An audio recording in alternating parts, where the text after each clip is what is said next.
Okay, so good morning. We are starting with the second lecture in module number 2. So the title is Sensors and Actuators. So we had finished module number 1. Module number 1 was having 4 topics. That is, initially we had seen the battery charging system, then there was starting system, then there was ignition control and other charging part and all. So after that we have entered in the second module. So second module is having actually 4 subtopics. First subtopic and the biggest part is sensors and actuators. So mainly whatever things are related to engine and control, okay, that those type of sensors and those type of actuators are mainly explained here. So it is not mentioned clearly that it is engine sensor, engine related sensor and actuator, but just when you will go through the topic, you will find that it is mainly related to engine sensing and engine actuation. So we have starter control, charging and other thing, all are actually aiding or assisting the engine starting to engine function. Okay, so we started this topic last week. So last week we had a 1 hour session on this. There we had covered basic sensor arrangement for electronic engine control system. So many different types of sensors we had seen that. So there was a big block diagram, and in that we checked that there is an air sensor, there is a fuel sensor, and they are actually sensing how much air and fuel is being sucked by the engine depending on the different state of the engine. Suppose engine is running fast, it will be asking for more air and fuel and all those things. And after that, depending on all those readings from the sensor which was going to ECU would control the actuator which are sending fuel and air mixture into the engine. So this is the main control in any vehicle. That is how much air and fuel is being sucked. We have to measure that. That thing will go into ECU, and depending on that, ECU would decide. So ECU, there are, in modern vehicles, there are a lot of algorithms. There are a lot of controls. So we are having control in our 4th chapter, 5th chapter. So all those things are controlling actually by using microcontroller. All those things are controlling how much air and fuel are to be pumped into the engine. So there are actuators in fuel path, there are actuators in air path. Okay, so all those things will be opening and closing as per the requirement, and engine will be getting supply of air and fuel accordingly. And after that, all four cylinder engine, 4-stroke engine, those things happen for 4-stroke engine. That is intake, then compression, then combustion, then exhaust. All those things happens. So we'll be seeing some very interesting videos as well today. Okay, so we have seen mainly basic sensor arrangement. We have seen the list of variables, and one type of sensor we had done last day, and I have uploaded the video for that. That is called mass airflow sensor, which is called as MAF.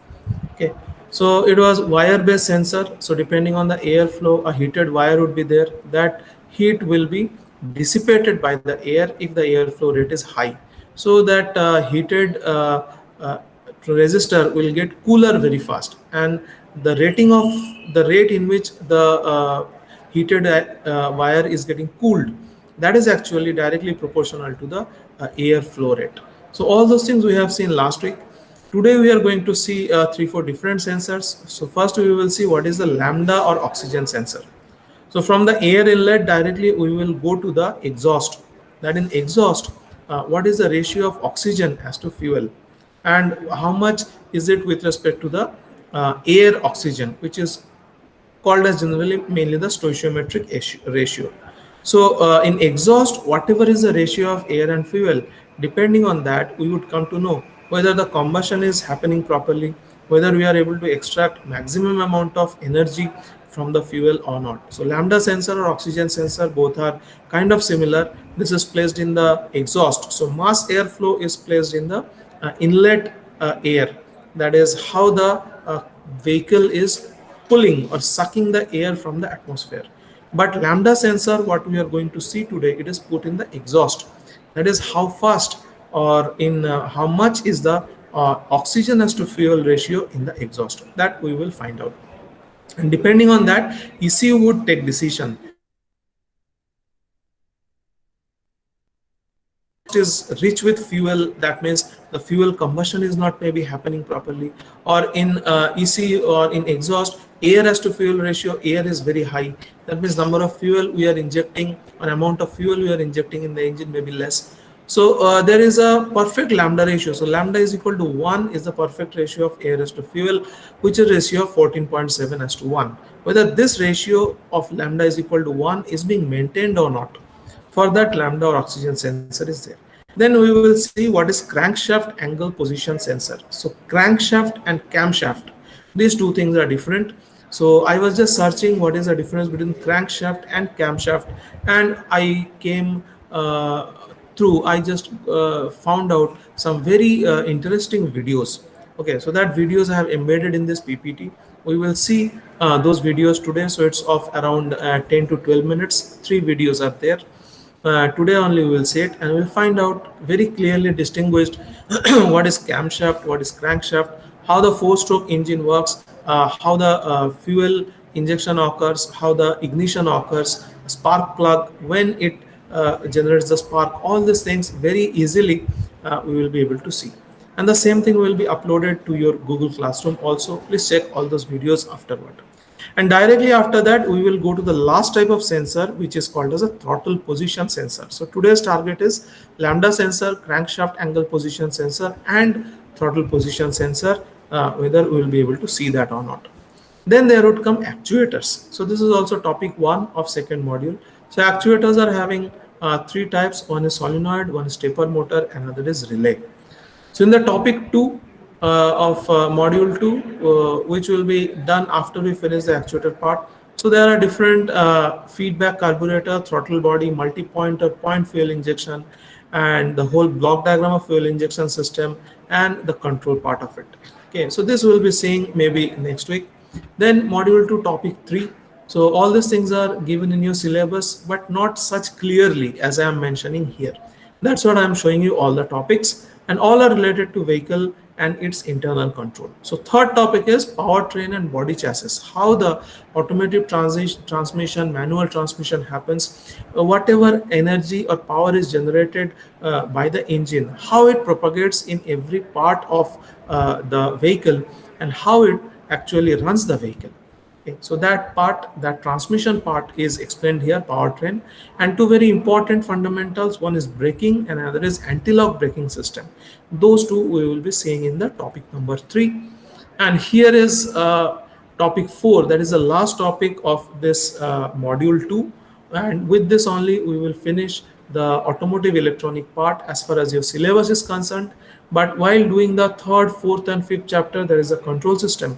A lot of modeling of all the systems will come. So mathematical modeling will come. We will be doing MATLAB related code or Simulink based code in that, and we will be seeing the outputs of those systems. Already we have completed 2 experiments, experiment 1 and 2.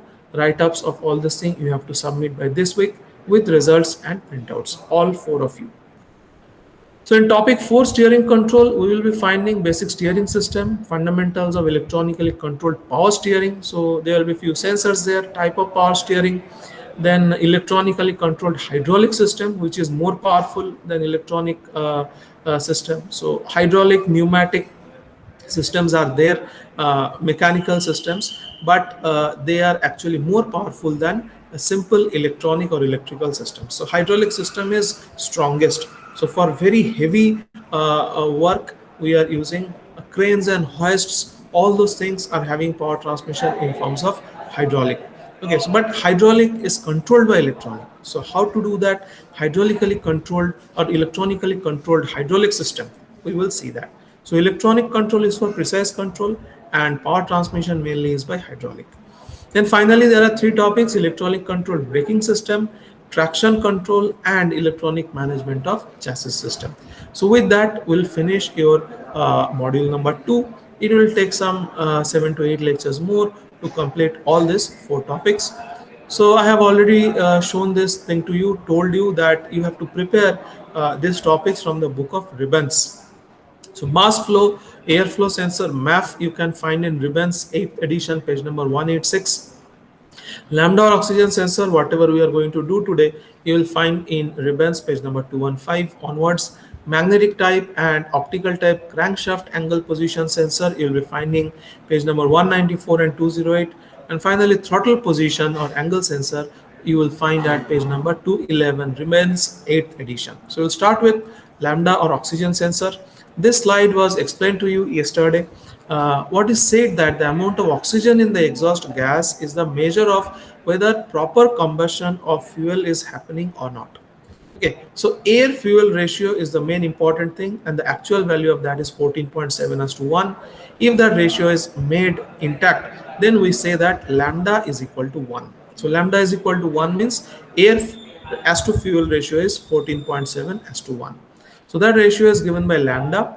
This is a very important factor, that is lambda or 14.7 as to 1, very important factor in closed loop feedback system control for engine management control. ECU is controlling that. This device provides information, that is this lambda sensor information would directly go to ECU, and it will tell ECU whether oxygen as to fuel ratio in the exhaust air is 14.7 as to 1 or not. From this information, corrections can be applied to ensure that the engine is kept at or very near to the stoichiometry. Stoichiometry means required ratio of air and fuel inside the engine. Okay, whether that thing is maintained or the fuel is very thin. Fuel is very thin means air is more, fuel is less. So it's called lean kind of mixture. And fuel is mixture is very rich. Mixture is very rich means air is less and fuel is more. Both are equally harmful for the engine. Okay, so whenever we are saying that fuel is thin or mixture is thin, that means lambda is greater than 1. In that case, air is more and fuel is less. Whenever we are saying lambda is less than 1, at that time what we understand is fuel is very high compared to the air. Okay, so both are equally bad for the engine, and perfect lambda of 1 has to be maintained, 14.7 as to 1 air fuel ratio has to be maintained, so that engine would give us maximum optimized power. So this type of sensor mainly is produced by Zirconia. It was produced by Robert Bosch GmbH, German company, in 1960 under the supervision of Dr. Baumann. And the original sensing element is made with a thimble-shaped zirconia ceramic coated on both the exhaust and reference side with thin layer of platinum. So this kind of produces a earnest cell like a fuel cell, and it produces a certain voltage. If the fuel is thin, then how much voltage? If the air fuel is rich, then how much voltage? And if the air fuel perfect lambda is equal to 1 is maintained, then how much voltage this will produce? This is the main art of the game. You can find below lambda ratio is air as to fuel at the exhaust divided by air as to fuel at the rate of stoichiometry. So denominator is 14.7 as to 1. Numerator comes from the exhaust gas, and depending on air is more or fuel is more, lambda value will be varying. Again, I'll repeat, if lambda is greater than 1, this means air is more. If lambda is less than 1, this means fuel is more. If lambda is equal to 1, that means ideal air as to fuel ratio is 14.7 as to 1 by mass. That is the main target we are supposed to keep. So initially they used to have a thimble-shaped zirconia ceramic, but in 1990 there came a planar kind of design of this lambda or oxygen sensor. Planar kind of design means it is very thin. So this planar design in 1990, it has significantly reduced the mass of the ceramic sensing element in the sensor. It incorporated the heater within the ceramic structure. So if heater is there, then heating occurs and sensing happens faster. If sensing happens faster, ECU gets more time for correction. Okay, so if sensing takes quite a lot of time without the heater, then ECU gets less time for control. So sensing should happen very fast. System time constant should be very slow. Very low. Time constant should be very less, or the value of time constant should be very less. In that case, the system is fast. If sensing is fast or time constant is low, then the response time of the sensor will be very small. If response time is small, means very fast it will produce the output. In that case, ECU will get enough time to control the air fuel ratio. If some tweaking has to happen, some opening or closing of actuation has to happen, that ECU will be able to do faster, and the control of fuel as to air inside the vehicle engine will happen in a very proper manner. So this lambda sensor is actually called as EGO, exhaust gas oxygen sensor. Okay, they are placed near the exhaust pipe and to the manifold to ensure the adequate heating. Now, this is a very important slide. Yesterday I had explained. So it is made of zirconia. 200 millivolt or zero point 0.2 volt will be produced if it's a lean mixture. That means air is more, lambda greater than 1. If the mixture is having more fuel, that is fuel is more, air is less, at that time 0.8 volt will be produced by the sensor. So these are the two maximum and minimum range of voltage that this sensor will produce. So 0.2 volt when the air is more in the mixture exhaust gas, 0.8 volt when the exhaust gas is having more fuel, that means more fuel is exhausted, that means combustion is not happening properly. So we are wasting a lot of fuel through the exhaust. But ideal set point is approximately 0.45 volt. So when lambda is equal to 1, air fuel mixture is 14.7:1. At that time, the sensor would produce exactly 0.45 volt or 450 millivolt. This is where the quantities of air fuel are in the optimal ratio, which is approximately 0.5% lean of the stoichiometric point. So air oxygen is around 21%. That is the stoichiometric ratio in the air. So if we are keeping almost 0.5% lean of the stoichiometric point such that the exhaust output contains minimal carbon monoxide. So this is what happens when lambda is equal to 1 is kept. So this is checked at the PUC. The PUC, we checked how much is the carbon monoxide produced in the exhaust. That should be as minimum as possible, because in that case we are not polluting the environment much. So for making the CO least in the exhaust, we have to make lambda is equal to 1. Air fuel ratio should be 14.7:1. So this is the more main motive. The voltage produced by the sensor is a non-linear with respect to oxygen concentration. The sensor is most sensitive near the stoichiometric point lambda is equal to 1, and less sensitive when either it is very rich, the fuel, or the fuel is very lean. Okay, so 0.45 the sensor will produce best output, that is 0.45 volt. So not always sensor is producing more output means it is better. No, this is actually a narrow band sensor in a very narrow band. How much is the value? 0.45 volt. That is the best output voltage for the vehicle. In that case, CO emission will be least, pollution by the vehicle will be least. So the ability of the ECU to control the air fuel ratio depends only on the response type of lambda sensor. If the lambda sensor is aging, that means buddha ho gaya, old, in that case time constant becomes big, response time of the sensor becomes small. Okay, that means sensor would take much more time to produce the proper output. In that case, ECU get lesser time for control. So we have to see that response type is smallest so that ECU will get more time to control the parameter. Smaller time constant, that is new sensor is having smaller time constant, faster response. Smallest time constant makes system faster and more responsive, and they increase the system cross count. That means ECU will get much more time for action. This sensor has a rugged stainless steel construction, it was told to you, because it is placed in the exhaust and a lot of dust, pollutant, chemical is coming and trying to harm the sensor. But as it is kept inside a stainless steel construction material, it will be having longer lifetime. So 10 years and all is the lifetime of this kind of sensor. The ZRO2 is of the narrowband type sensor. What is a narrowband type sensor? Only for a very narrow band of the input, that is lambda is equal to 1, air fuel ratio is 14.7:1. This sensor will be producing the best output, which is 0.45 volt. So narrowband sensor means it's like a narrow filter.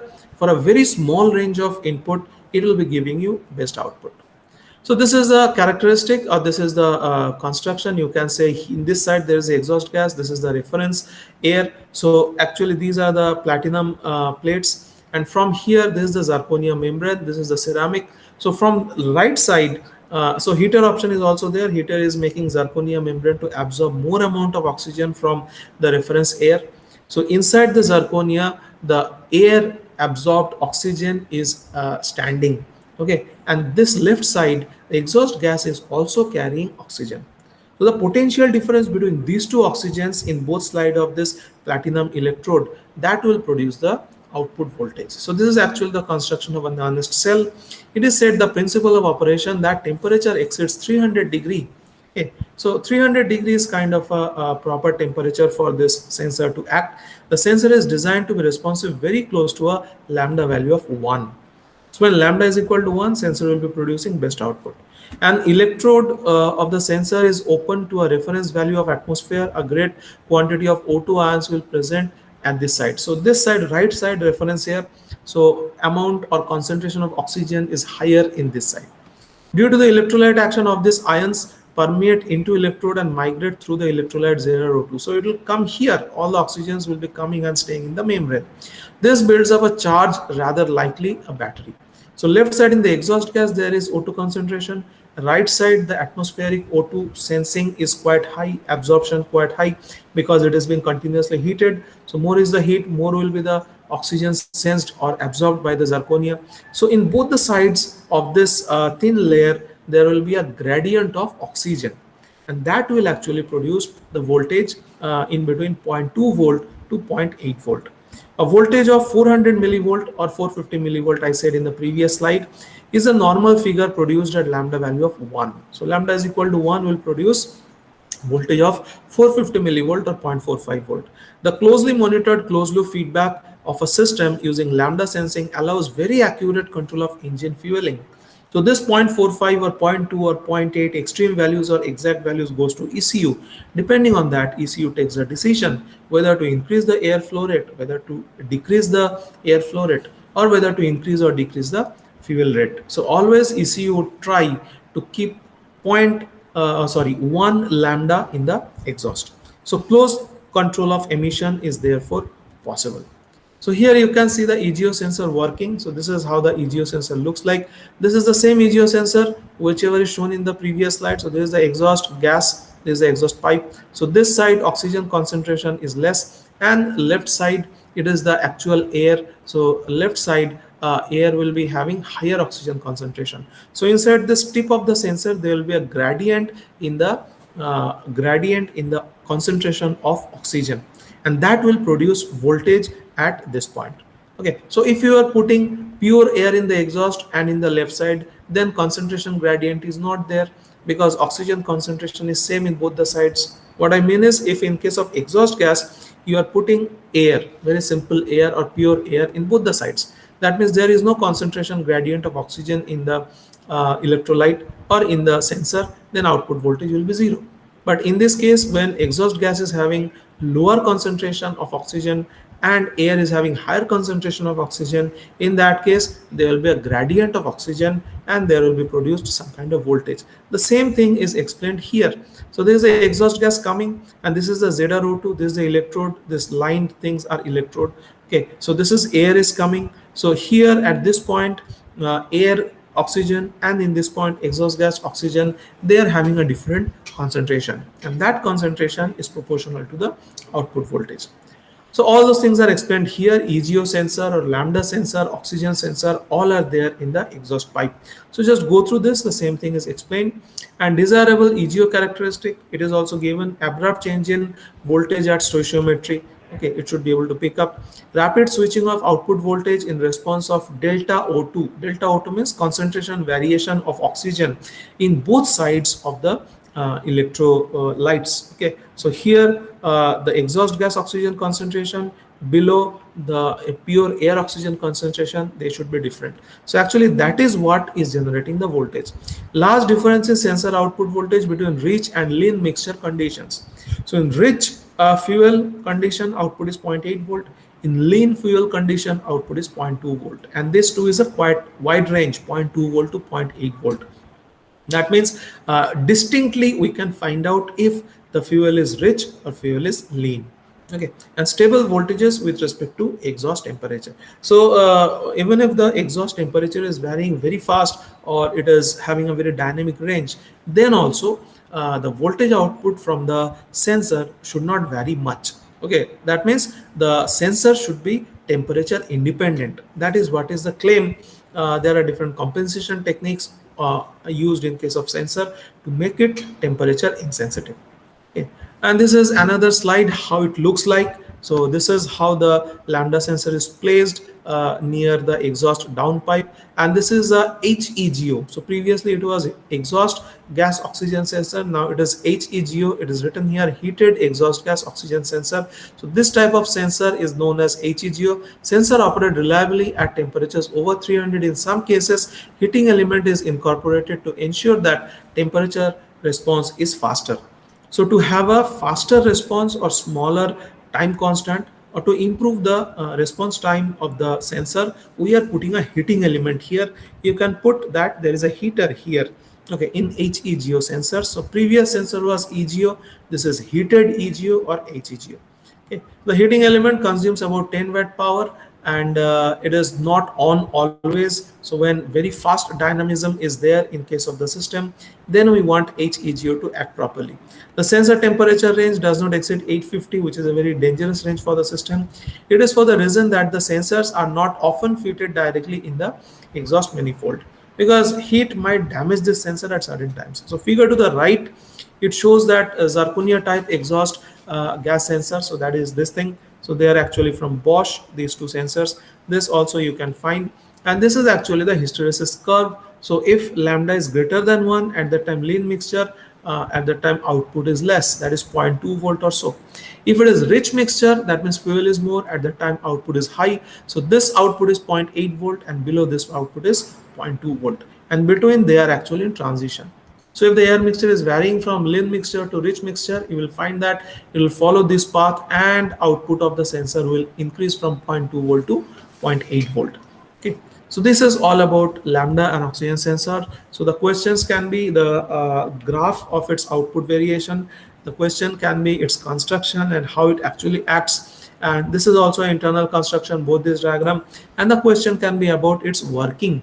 Okay, how it is working, and about this basics. So I think one question of 10 marks can be asked on this. That is, what are the desirable EGO characteristic, what is the construction, and all those things. And 5 marks question about what are the ranges, what is how the lambda is defined, how to improve the performance of this, what is HEGO. Okay, EGO is simpler kind of a sensor. HEGO is actually improving the response of the system. So all these things can be asked. So all these 5 slides, whatever material is there, please prepare that thing first, and then go for doing it from the book. So book is ribbons, and page number is also given to you. Please prepare this. After this, we will come to the crankshaft angle position sensor. So there are mainly 2 types. One is the magnetic type, and one is the optical type. Okay. You can do this from the book of ribbons, page number 194. So another important measurement for electronic engine control is the angular position of the crankshaft, okay, to a reference position. The crankshaft angular position is often termed as the engine angular position. So just see how important it is. So whatever is the angular position of crankshaft, you can say that is the engine angular position or engine positions.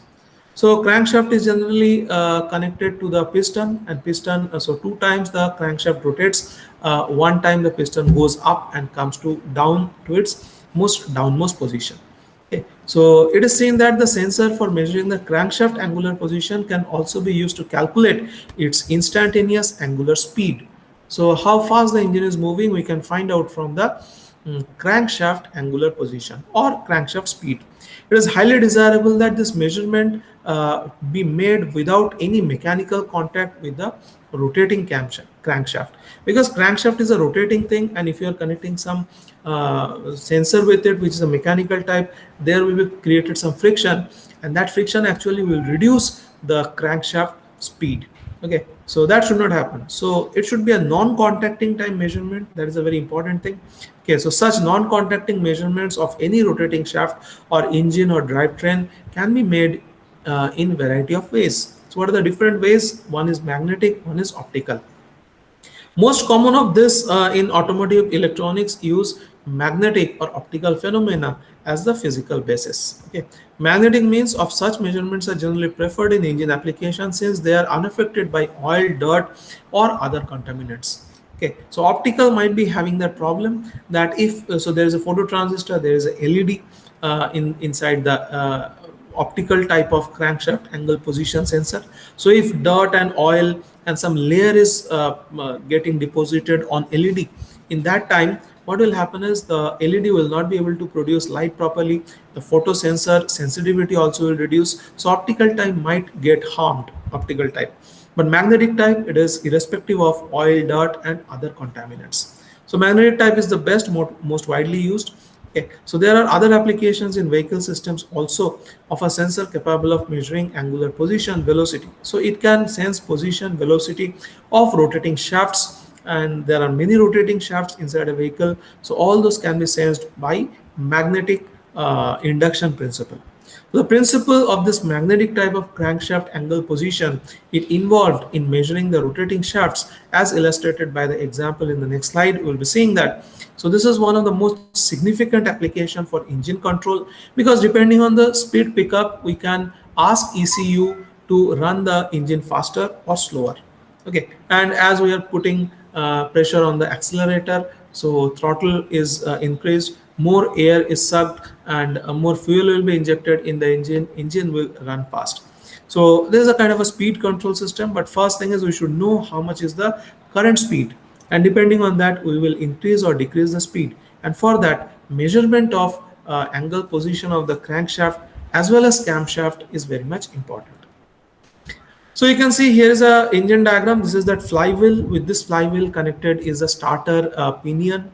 Okay, so starter motor is there somewhere this side, and this below portion is actually the crankshaft, and this piston goes up and down. Okay, and here it is shown very clearly, and here at the top there are these are the pistons. These are the pistons actually which are going up and coming down. So with these pistons, the valves are connected. So there are valves at the top. So these valves are actually connected with the camshaft. Okay, so camshaft and crankshaft axis, they are also chained, you can see. So this camshafts which are there at the top, these camshafts are actually connected with the valves, and there are two intake valve and two exhaust valve in this case. So in the intake valve is actually connected to the piston just before the intake phase, and after the exhaust gas is produced, this exhaust valves are connected to the cylinder. So there are 4-cylinder machines, so each cylinder is having 4-stroke thing, and below this is the crankshaft, and rotating position of this crankshaft is found out by this sensor, and camshaft is at the top. So here this is the connecting rod, you can see. Okay, this connecting rod is actually, position of this connecting rod can be the crankshaft, so it is written here. So here there is a flywheel. With this the stepper motor is connected, and here whatever magnetic or optical sensor we will show, this is actually connected here, which is called as crankshaft position sensor. So this is the driving belt which is actually connected to the camshaft and crankshaft together. So this driving belt is shown here. It is shown in this side, left to right. Here it is from top to bottom. Okay, and there is a crankshaft pulley. This pulley is also connected with a mechanical wheel is there, a plastic kind of a thing. This is connected here. Okay, so there is the engine, inside engine, how it looks like. So there is a website given. I will post this website in your Google Classroom also. You can find it out. Now here, how the crankshaft angle position sensor looks like from the back. So this is the flywheel. So what we are looking from this side. So we are here and looking at this engine. So we can see the flywheel backside first. So we are here somewhere. You have to understand that, and we are looking. We are not able to see the crankshaft, but we can see the flywheel. So we are looking only at the flywheel. So this is the diagram how the whole thing looks from the rear. So here is the center of the axis, and this is the reference position of the crankshaft, which is called as B, or reference position which is called B. And if the crankshaft rotates and there is a mark on the flywheel, if it rotates like this, so this theta E we are supposed to find out. This is the angle between the relative position or the reference position and the flywheel mark. Okay, so we'll see engine looks as is given up. So this is the engine case, and this is the flywheel. So engine looks as is given above. If viewed from the rear, that means from the other side of the flywheel, you are checking it, and this is how the engine looks like. So flywheel on the rear of the crankshaft is a large circular disc which is connected to and rotates with the crankshaft. So flywheel rotates with the crankshaft. A point on flywheel is marked as shown. So all the flywheel is having this mark. Between the flywheel and a crankshaft, okay, that we are supposed to find out. A point on flywheel is marked as shown, so this is the thing.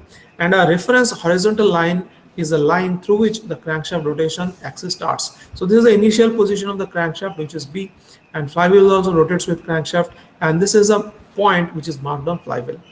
And the angle between this reference initial hypothetical point B and the angular position of this flywheel mark is called as the crankshaft angle or theta E. So it can go from 0 to 360 maximum we can find.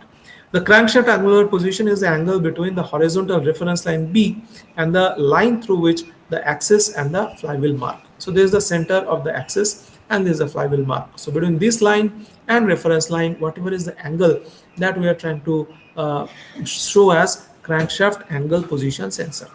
So when flywheel is rotated so that the mark is directly on the reference line. So initially this was here, this mark of flywheel was on B. Now the flywheel is rotating in the anti-clockwise direction. So initially the angle between this mark and position B was 0 degree. Assume that the crankshaft angular position corresponds to number 1 cylinder at top dead center TDC on either intake or power strokes. Okay. Then at the crankshaft rotates, this angle increases from 0 to 360. So once the crankshaft rotates, this angle becomes 360, and 2 times the crankshaft rotates, the piston completes 1 full cycle. So however, 1 full engine cycle from the intake to exhaust requires 2 complete revolutions of the crankshaft. So when we see the video in few minutes time, we will find out how exactly it looks like. So 1 complete engine cycle corresponds to the crankshaft angular position going from 0 degree to 720 degree. 720 degree means 2 cycles. During each cycle, it is important to measure the crankshaft position, relative position, that is theta E, for each cylinder, each cycle of each cylinder. This information is used by the electronic engine controller to and set the fuel injector pulse timing. So there is some advanced pulsing, there is some delayed pulsing or delayed sparking. All those things can be avoided if we are able to set or measure theta E. So theta is the angle to be measured by the sensor. The piston drives, a very important paragraph, the piston drives the crankshaft directly, while the valves are from the camshaft. So we have seen the top. So top, whatever valves are connected to the piston top, they are actually connected by camshaft, and below the piston there are crankshaft. So camshaft and crankshafts perform separate functions but must work together in a well-tuned sequence for engine to operate smoothly. Camshaft uses egg-shaped cams, we will show you in the video, to open and close engine valves, 1 cam per valve, while crankshaft converts the cranks to the rotational motion. So crankshaft rotates by 720 degree or 2 rotation for 1 engine rotation, and camshaft rotates once for every engine rotation. So camshaft rotates half the time of crankshaft. So camshaft angular position goes from 0 to 360, where the crankshaft angular position goes from 0 to 720. So it is the same thing it is shown here. So top here, these are the camshafts, and below it is the crankshaft. So now you can see this is the first type of sensor, which is called as a magnetic sensor. So this is a wheel and this axis is the reference position B. So this is a sensing steel wheel. So yes, just now I have shown you how the sensor looks like. So the steel wheel is actually put on the crankshaft axis at the same way, and this wheel is metallic wheel made of ferrite material, and they are having, here we have shown 1, 2, 3 and 4 tabs. Okay, so these are protruding tabs. These tabs are also made by very simple ferromagnetic material. Here at the top, as this is magnetic type, we can find there is a north-south permanent magnet. So this is a permanent magnet, north-south, and between the poles of the permanent magnet, north and south pole, there is a gap, and this tab, metallic tab, can very easily pass through this gap between the north and south. And as this is a permanent magnet, obviously there will be flux lines from north to south, and whenever the tab comes, this flux lines is easily crossed from north to south, because this tab, which is a metallic tab, is producing a lowest reluctance path. What is meant by reluctance? Reluctance is same as resistance in electrical circuit. So magnetic circuit resistance is called as less reluctance. So whenever there is magnetic material between north and south pole, the flux lines from north to south does not have to pass through air much, mainly it passes through this metallic tab. So whenever this tab is there, north to south flux line passes easily or with less reluctance. And whenever this gap comes, so between two tabs there is a gap. Whenever this gap comes at this point, at that time north to south flux lines are to pass through air from north to south. So that will be producing more reluctance. So reluctance is nothing but resistance of magnetic circuit. So whenever the tabs are there in between north to south, because this thing is rotating, okay, this thing is rotating, shaft is rotating. This is the shaft for the sensor, magnetic sensor. Okay, so that is nothing but this kind of a steel disc with protruding tab and this magnet. Okay, so whenever this tab comes in between north and south pole, it is least reluctance between north to south. And whenever the gap comes, so there is a gap between north to south, then it is more reluctance. Reluctance is nothing but magnetic resistance. So there is a linkage of flux from north to south either through the tab or through the air. That means there is a change of rate of flux cutting or flux flowing from north to south, and there is a coil connected here. So this coil are having two ends. As there is a rate of change of flux linkage from north to south in this side, this coil will produce some kind of EMF.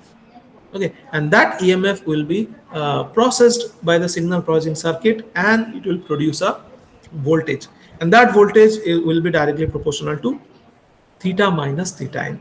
So theta minus theta n is nothing but the angular position difference, that is equal to T into T omega T. Omega T is nothing but the angular velocity of this disc, which is same as crankshaft velocity, angular velocity, and dt. So Tn is less than T is less than equal to T raised to n minus 1.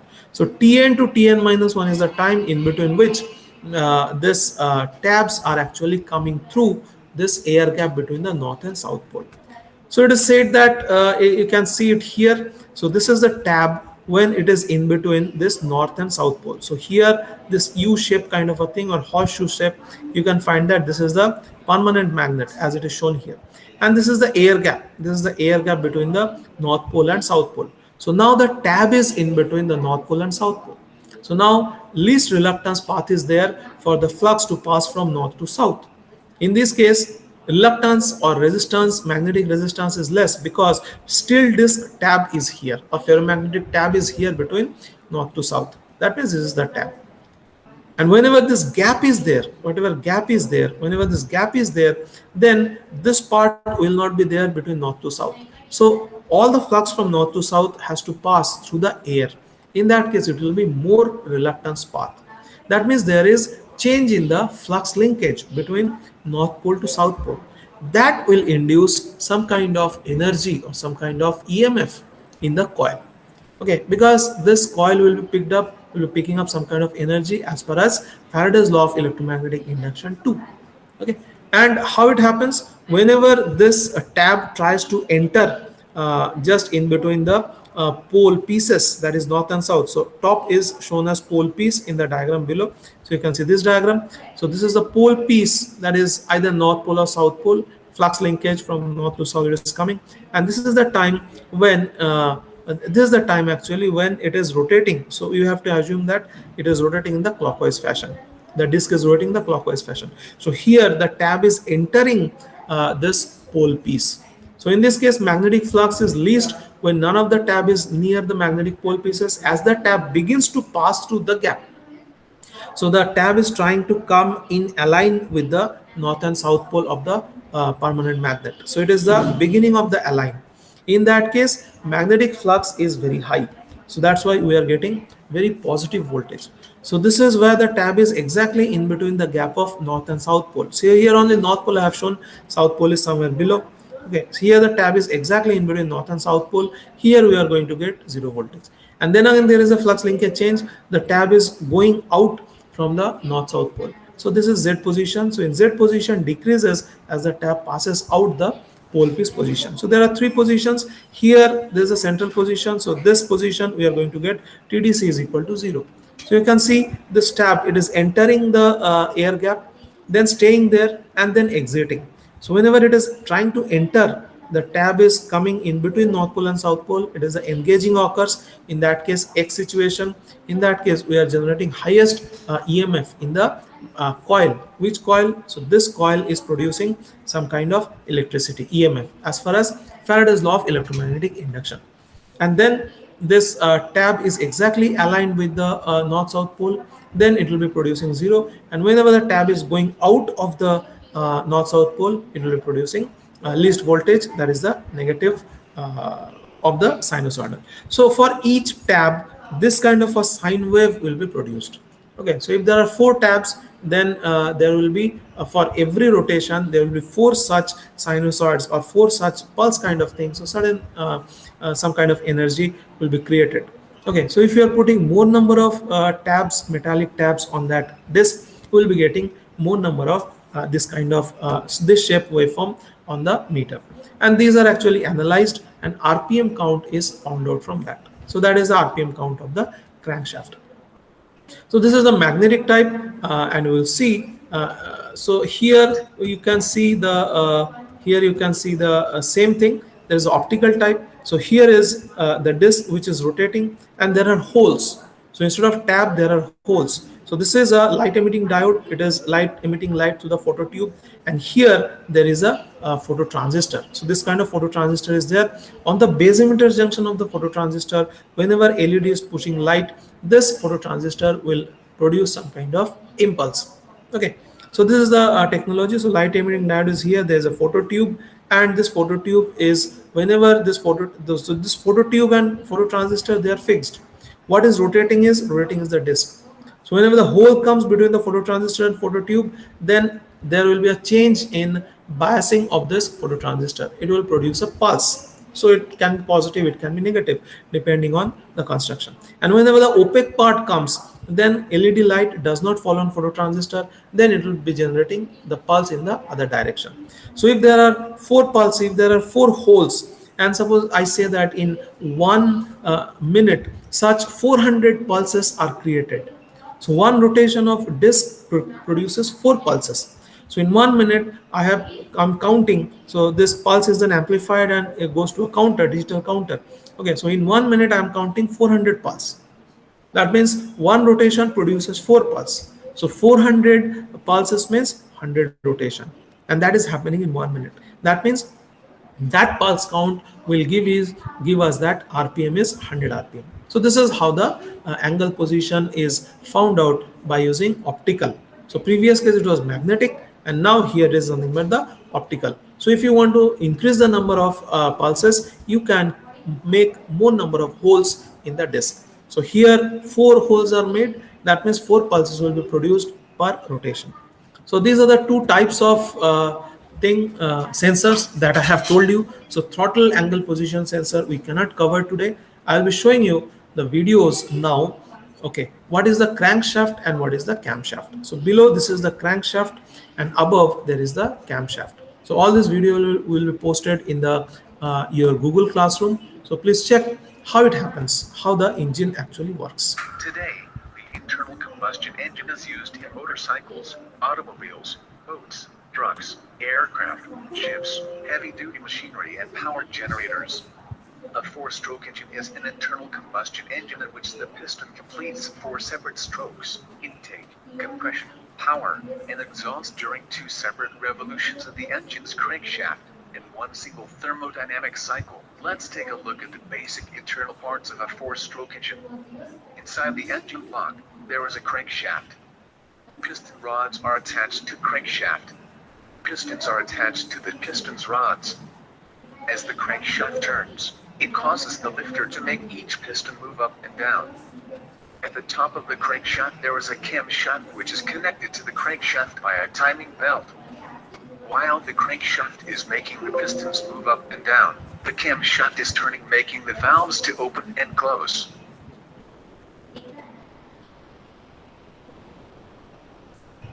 Let's now take a look at how the combustion creates pistons motion. First, intake stroke. The inlet valve is opened, and the fuel-air mixture is drawn in as the piston travels down. Second, compression stroke. The inlet valve is closed, and the piston travels back up the cylinder, compressing the fuel-air mixture. Just before piston reaches the top of its compression stroke, a spark plug emits a spark to combust the fuel-air mixture. Third, combustion stroke. The piston is now forced down by the pressure wave of the combustion of the fuel-air mixture. The engine's power is derived from this cycle. Fourth, exhaust stroke. The exhaust valve is opened, and the piston travels back up, expelling the exhaust gases through the exhaust valve. At the top of the stroke, the exhaust valve is closed. This process is repeated. What had been presented is the cycle of operation of one cylinder of a four-stroke engine. Generally, engines have two or more cylinders acting in concert with each other to produce the engine power.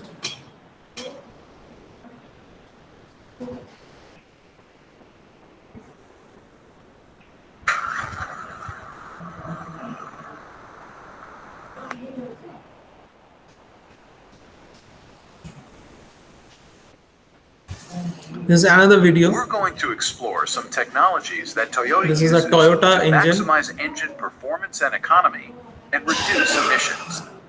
First, we'll review the basics of how an engine works and some basic engine terminology.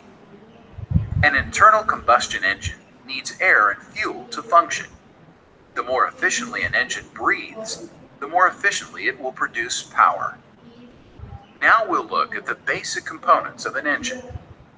The main components of the engine are the engine block and cylinder head.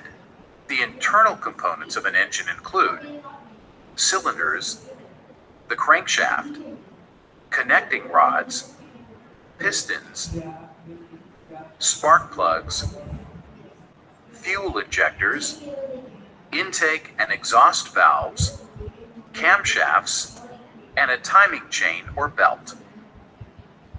Power is produced in the engine by the force.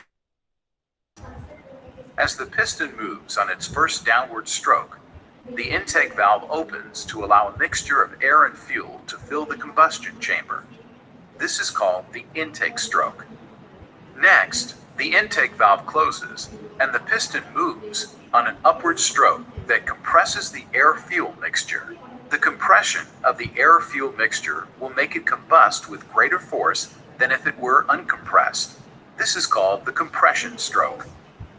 Third, the spark plug ignites the air-fuel mixture, causing it to burn explosively, which forces the piston into another downward stroke. This is called the power stroke. The fourth stroke is the exhaust stroke.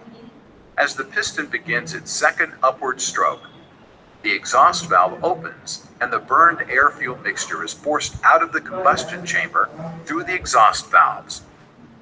Two terms you may be asked to explain to customers are the engine's compression ratio and displacement. Compression ratio is the ratio between the total volume of a combustion chamber and cylinder when the piston is at the bottom of its stroke and when the piston is at the top of its stroke. In this example, the compression ratio is 10:1. Higher compression ratios produce more power but require higher octane fuel than engines with lower compression ratios. Engine displacement is how the internal size of an engine is described. It's measured as the cylinder bore times the length of the piston stroke. This is multiplied by the total number of cylinders and is usually expressed in liters or cubic centimeters. For example, a 2.4-liter four-cylinder engine has a total displacement when adding together all four cylinders of 2.4 liters. The number of valves that engines have varies. Older engines tend to have one intake and one exhaust valve. Some engines have two intake and one exhaust valve. Most high-performance engines use two intake and two exhaust valves. The opening and closing of the valves is performed by the camshaft.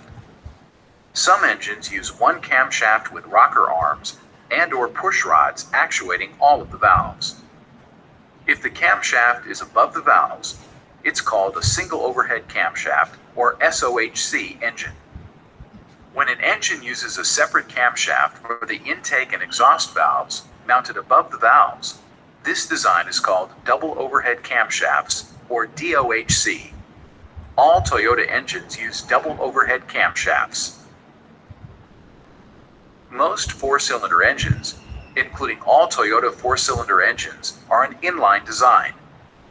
Engines with more than 4 cylinders typically have this. So we will stop here. All these videos are there in your, it will be uploaded in your Google Classroom. So we will start with the throttle position angle sensor, and then we will go for fuel metering sensors in the next day. So that's all from me.